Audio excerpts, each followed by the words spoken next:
Eternal or Zomato, as we know it, has actually become India's one of these most watched stocks, flavor of the month kind of stocks, and the appetite for mutual funds for this has also swelled up in the recent times. Now, mutual fund holdings in Eternal has reached 21.6% approximately in June 2025, and it was just 16.4% in December 2024. So, a jump up that's come there. Now, between March and June 2025, funds have added 21 crore shares, net shares that I'm talking about, and domestic institutional investors have been nibbling quarter after quarter into the Eternal shares.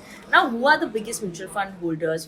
SBI Nifty ETF. They have increased their stake to 3.36% from 2.43% in March.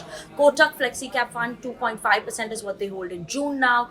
ICICI Prudential Funds also have increased their stake from 1.78% in March to 1.99%.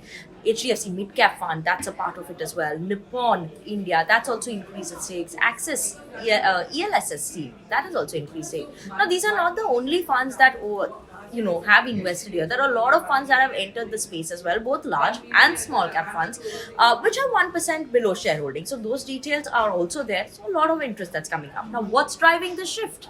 As you're seeing, FIRs have trimmed their stake over 2024 from 52.5% to 47.3%. Mutual funds are counterbalancing this and pushing that domestic shareholding to 55% in June 2025. So increase coming in from domestic investors.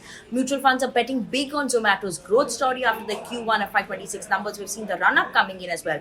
Blinkit seeing a surge in terms of business. The EBIT loss for Blinkit is narrowing as well. District playing out for the company.